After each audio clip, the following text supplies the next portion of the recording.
सर्वप्रथम जगन्नाथपुरी रथ यात्रा की आप सबको शुभकामनाएं। आप सबका स्वागत है आपके YouTube चैनल दी कंसेप्ट में। जय हिंद टू ऑल। भगवान लॉर्ड जगन्नाथ आप सबको खुशियां प्रदान करें, आपके जीवन में सफलता प्रदान हो और आपका जीवन खुशियों से भरपूर रहे। हम यही कामना करते हैं दी कंसेप्ट की फैमिली की ओर तरफ से कि आप और आपकी फैमिली खुश रहे, हमेशा सुखी रहे, और इसी की वजह से हम आपको हैप्पी रथ यात्रा का शुभकामनाएं प्रदान करते हैं। चलिए जानते हैं इस इम्पॉर्टेंट वीडियो लेक्चर के बारे में। इस वीडियो लेक्चर में हम बात करेंगे पूरी जगन्नाथ रथ यात्रा 2023 के बारे में। इस लेक्चर में हम जानेंगे जगन्नाथ टेम्पल के बारे में, पूरी रथ यात्रा के बारे में, और रथ यात्रा का क्या इतिहास है उसके बारे में, और सिग्निफिकेंस क्या है। इस वीडियो लेक्चर को शुरू करने से पहले आप सबके सामने एक इम्पॉर्टेंट क्वेश्चन है। खाटू श्याम टेम्पल भारत के किस राज्य में स्थित है? A option Gujarat, B option Rajasthan, C option Haryana, D option Uttar Pradesh. इस क्वेश्चन का आंसर आप कमेंट बॉक्स में कीजिए। चलिए शुरू करते हैं इंटरेस्टिंग और वेरी इंपॉर्टेंट टॉपिक इस वीडियो लेक्चर में। हाल ही में खबरों में क्या है, जगन्नाथ रथ यात्रा को शुरू कर दिया गया है पूरी उड़ीसा में। इस साल इस यात्रा को शुरू किया गया है 20 जून को, और ये यात्रा चलेगी 28 जून 2023 तक। है क्या जगन्नाथ यात्रा, इसके बारे में जानते हैं। ये एक वार्षिक हिंदू त्यौहार है जिसे मनाया जाता है एक यात्रा के तौर पे, जब लॉर्ड जगन्नाथ, उनके बड़े भाई लॉर्ड बलभद्र और उनकी छोटी सिस्टर देवी सुभद्रा एक यात्रा शुरू करते हैं अपने होम टेम्पल पुरी से, जो कि यात्रा शुरू होती है टेम्पल पुरी से, और ये यात्रा चलती है उनकी आंट के टेम्पल यानी मासी के मंदिर गुंडीचा, जो कि 3 किलोमीटर दूर है पूरी उड़ीसा से। चलिए डिटेल में जानते हैं पूरी रथ यात्रा के बारे में। ये एक यूनिक 3 हिंदू देवताओं के द्वारा की गई यात्रा है, जो कि अपने टेम्पल से शुरू करते हैं, और इस यात्रा के दौरान ये देवता अपने जो भी भक्तगण हैं उनसे मिलते हैं। जगन्नाथ पुरी रथ यात्रा ऐसा माना जाता है कि दुनिया की सबसे पुरानी और सबसे बड़ी रथ यात्रा है। इस यात्रा को हर साल शुरू किया जाता है हिंदू कैलेंडर के अनुसार। लोकेशन है, ये यात्रा शुरू होती है भारत के अलग अलग हिस्सों में, और जो फेमस है वो पुरी की और अहमदाबाद गुजरात की है। इस यात्रा में बेसिकली 3 रथों को यूज़ किया जाता है, और इन रथों के खुद के नाम भी दिए गए हैं। जो लॉर्ड जगन्नाथ जी का रथ है उसका नाम है नंदी घोष, जो लॉर्ड बलभद्र जी का रथ है उसका नाम है तलदवाजा, और देवी सुभद्रा जी का जो रथ है उसका नाम है दर्पा दलाना। इस 3 रथ जो हैं, एक का नाम नंदी घोष है, दूसरे का है दर्पा दलान, तीसरे का नाम है तलदवाजा। नंदी घोष के बारे में जानते हैं। ये बेसिकली लॉर्ड जगन्नाथ जी का मुख्य रथ है। इसमें 16 व्हील लगे हैं और वुडन के पीसेस हैं 832। इसकी हाइट है 44.2 फीट, और इसका कलर है रेड और येलो। दर्पा दलान के बारे में बात करें तो ये देवी सुभद्रा जी का रथ है, जिसमें 12 व्हील हैं, 593 लकड़ी के पीसी से मिलके बना है, और इसकी हाइट है 42.3 फीट, और इसका कलर है रेड एंड ब्लैक। तलदवाजा रथ के बारे में बात करें तो ये लॉर्ड बलभद्र जी का रथ है, और इसमें जो व्हील है वो 14 है, वुडन के पीसीस है 763, और हाइट है 43.3 फीट, और इसका कलर है रेड एंड ग्रीन। एक 3 चीज़ों में कॉमन है, वो है रेड कलर। तीनों रथ में रेड कलर पाया जाता है। इतिहास के बारे में बात करें तो हिंदू ग्रंथों के अनुसार ब्रह्म पुराण, पद्म पुराण, स्कंदा पुराण और कपिला संहिता के अनुसार जो लॉर्ड जगन्नाथ जी की बहन है सुभद्रा, उन्होंने एक बार इच्छा जाहिर की कि वो पुरी से ट्रैवल करना चाहते हैं। तो उनकी इच्छा को पूरे करते हुए लॉर्ड जगन्नाथ और उनके बड़े भाई लॉर्ड बलभद्र जी ने एक रथ यात्रा शुरू की पुरी से। इस यात्रा को शुरू किया जाता है घर के मंदिर यानी कि पुरी टेम्पल से, और ये चलती है दूसरे टेम्पल तक। और ये दूसरा टेम्पल जो है इनकी मासी यानी आठ का जो होम है उसके रूप में मनाया जाता है। रथ यात्रा 2023 के डेट और टाइम के बारे में बात करें तो जैसे कि हम जानते हैं दुनिया की वन ऑफ द बिगेस्ट धार्मिक ये यात्रा है, गैदरिंग है, जो कि 11 दिन तक चलती है। बहुत सारे लोग इसमें यात्रा में हिस्सा लेते हैं। इस यात्रा को 2023 में शुरू किया जाएगा 20 जून की रात्रि 10:04 बजे और इसको यात्रा को समाप्त होगी 7:09 शाम के 21 जून तक। यूजली इस यात्रा में बहुत सारे भक्तगण आते हैं और इस बार कोशिश की गई है इस यात्रा को पूरी प्लानिंग के साथ तैयार किया जाए और एक अच्छे लेवल पे प्रिपेयर किया जाए कि पिछली यात्रा से भी ज़्यादा प्रभावित हो ये यात्रा। इस यात्रा को काफ़ी इम्पॉर्टेंट भी माना जाता है और काफ़ी ऑस्पिशियस और पवित्र भी माना जाता है। जो 7 दिन है इस यात्रा के, पहले दिन क्या होता है, जो पवित्र रथ हैं उनकी जर्नी शुरू की जाती है गुंडीचा टेम्पल की तरफ।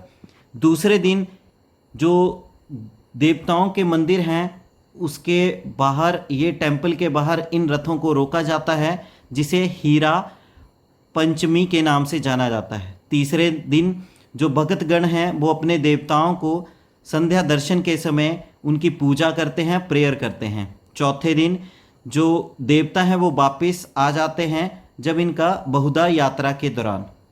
पाँचवें दिन जो रथ हैं जगन्नाथ टेम्पल जी के बाहर, इन रथों को सजाया जाता है सोने के आभूषणों के द्वारा और उस समय को बोला जाता है सोन भेषा। सोन भेषा मीन्स स्वर्ण के भेष दिए जाते हैं इन रथों को। छठे दिन एक स्पेशल ड्रिंक ऑफर की जाती है इन रथों को, जब उस समय को बोलते हैं आधार पना। और सातवें दिन इस रथ पवित्र यात्रा का अंत होता है एक धार्मिक रिवाज के अनुसार जिसको बोलते हैं नीलधरी विजय। जगन्नाथ पुरी यात्रा की सिग्निफिकेंस क्या है? ये एकमात्र ऐसा फेस्टिवल है जिसको हिंदू देवताओं के लिए मनाया जाता है और इस फेस्टिवल में 3 देवताओं की पूजा की जाती है और यात्रा को शुरू किया जाता है जगन्नाथ टेम्पल से लेके गुंडीचा टेम्पल तक। और काफ़ी दिनों तक ये रथ जो हैं इस यात्रा के दौरान इस जो 3 किलोमीटर की दूरी है इसमें रहते हैं। बेसिकली ऐसा माना जाता है कि दुनिया भर के लोग इस यात्रा में हिस्सा लेते हैं और जो भी लोग इस रथ यात्रा में रस्सी से इन रथों को खींचते हैं, तो जिन जिन लोगों का हाथ इस रस्सी को लगता है लॉर्ड जगन्नाथ जी के रथ के, तो ऐसे माना जाता है उन लोगों के हाथ जो भी पाप हैं वो धुल जाते हैं, चाहे उन्होंने वो जानबूझ के किए हैं या अनजाने में किए हैं। 2023 की रथ यात्रा काफ़ी इम्पॉर्टेंट है और इसमें बेसिकली लोग हिस्सा लेते हैं लॉर्ड जगन्नाथ जी की पूजा के लिए। लॉर्ड जगन्नाथ जी की जो कि एक अवतार माने जाते हैं भगवान विष्णु जी के, और साथ में इस यात्रा में उनके सिबलिंग्स भी होते हैं जिनकी भी पूजा की जाती है। इस यात्रा को काफ़ी पवित्र माना जाता है और जो भी रथ यात्रा के दौरान जो यात्रा का सफ़र है पुरी टेम्पल से लेके गुंडीचा टेम्पल तक, वो काफ़ी पवित्र और काफ़ी इम्पॉर्टेंट माना जाता है। ये यात्रा एक तरह से यूनिटी का सिंबल रिप्रेजेंट करती है लोगों के बीच में, और इस यात्रा के दौरान काफ़ी लोग अपने तहे दिल से एक स्पेशल ट्रिब्यूट प्रोवाइड करते हैं इन देवताओं को, अपने तहे दिल से पूजा अर्चना करते हैं इन देवताओं की। फैक्ट्स के बारे में बात करें तो हिस्टोरिकली भी काफ़ी इम्पॉर्टेंट है, क्योंकि ये जो रथ यात्रा है वो काफ़ी पुरानी है और काफ़ी लंबे टाइम से इस रथ यात्रा को आयोजित किया जाता है। चैरिट की कंस्ट्रक्शन देखने लायक होते हैं। जो रथ 3 रथों की जो मैन्युफैक्चरिंग है वो काफ़ी इम्पॉर्टेंट रहती है। जैसे कि हमने पीछे भी बात की रथों के बारे में, तो काफ़ी अट्रैक्टिव वे होता है इस रथ यात्रा का, और जो रथ हैं वो भी काफ़ी अट्रैक्टिव होते हैं। तीसरा है इसमें रथ पुलिंग। लोगों के द्वारा बड़े लेवल पे हिस्सा लिया जाता है क्योंकि इन रथों को खींचा जाता है रस्सी के सहारे और लोग ही इन रथों को खींचते हैं, तो इसीलिए रथ pulling is very important. Chariot festival एक त्यौहार मनाया जाता है रथ यात्रा के दौरान, और इस यात्रा के दौरान काफ़ी बड़े लेवल पे जो भक्तगण हैं वो हिस्सा लेते हैं। दुनिया और यहाँ तक कि बाहर के देशों के लोग भी हिस्सा लेते हैं। तो हिंदू कैलेंडर के अनुसार ये सबसे बड़ा रथ फेस्टिवल है। इम्पॉर्टेंट बात, रथ यात्रा पुरी में ही नहीं आयोजित होती है, पुरी के बाहर जो भारत के बाकी शहर हैं जैसे अहमदाबाद, कोलकाता, इन जगहों पे भी इस रथ यात्रा को आयोजित किया जाता है। और ये एक सिंबॉलिक जर्नी है और काफ़ी पवित्र जर्नी माना जाता है कि जो जो लोग इस रथ यात्रा में हिस्सा लेते हैं उनके पाप धुल जाते हैं, चाहे उन्होंने वो अनजाने में किए हैं या जानबूझ के। इसीलिए बोल सकते हैं कि रथ यात्रा जगन्नाथ जी की काफ़ी इम्पॉर्टेंट और पवित्र है। बात करते हैं जगन्नाथपुरी टेम्पल के बारे में, तो ये आपको लोकेटेड मिलेगा पुरी, उड़ीसा में, जिसको 12वीं सेंचुरी में बनाया गया था राजा अनंत बर्मन 14 गंगा देवा के अनुसार, जो कि पश्चिमी गंगा रियासत से संबंध रखते थे। जगन्नाथपुरी टेम्पल को यमनिका तीर्थ के नाम से भी जाना जाता है। हिंदू रिवाज के अनुसार ऐसा माना जाता है जो यम की पावर है, जिन्हें मौत का देवता कहा जाता है, उनकी पावर इस जगह पे ख़त्म हो गई थी। और ये ख़त्म पावर हुई थी क्योंकि उस जगह पे लॉर्ड जगन्नाथ यानी भगवान विष्णु या कृष्ण खुद मौजूद थे। इसके कारण यम की पावर इस जगह पे ख़त्म हो गई थी। पूरी जगन्नाथ टेम्पल को 4 धाम यात्राओं में से एक यात्रा कंसीड किया जाता है। जैसे कि हमारी 4 धाम यात्रा में से एक यात्रा जगन्नाथपुरी भी मानी जाती है। जो जगन्नाथपुरी टेम्पल है इसे व्हाइट पगोड़ा के नाम से भी जाना जाता है। और ये 4 धाम यात्राओं में से जैसे बद्रीनाथ, द्वारिका, रामेश्वरम और चौथी है आपकी पुरी। तो 4 धाम यात्राओं में से एक है आपकी जगन्नाथपुरी टेम्पल की यात्रा। जैसे कि इस फिगर में दिखाया गया है, ये है हमारे सामने जगन्नाथपुरी टेम्पल, जो कि आपको उड़ीसा में मिलेगा। इसके आसपास आपको बड़ी बड़ी दीवारें दिखाई जा रही हैं और इसके एंट्रांस करने के 4 रास्ते भी हैं।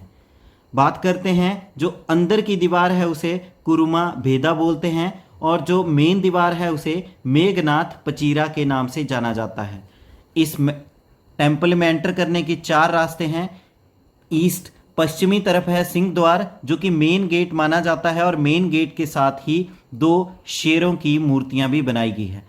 सदन की तरफ है अश्व द्वार, और वेस्टर्न की तरफ है व्याघ्रा द्वार, और उत्तर की तरफ है हस्तिवा द्वार। चारों दीवारों को कार्विंग की गई है, काफ़ी अच्छे तरीके से सजा के बनाया गया है। जो मेन एंट्रांस है मंदिर की वो है सिंह द्वार, और ये आपको मिलेगा पूरब की तरफ, मंदिर के पूरब की तरफ। नील चक्र है एक टेम्पल के बिल्कुल ऊपर की तरफ, और ये जो बना है ये 8 मेटल से मिलके बना है, अष्ट धातु से मिलके। अरुण स्तंभ है एक 33 फीट ऊंची एक पिलर बनाया गया है सिंह दरबार के सामने, जो मेन एंट्रांस है उसके सामने, जो कि लोकेटेड है सन टेम्पल कोणार्क की दिशा में।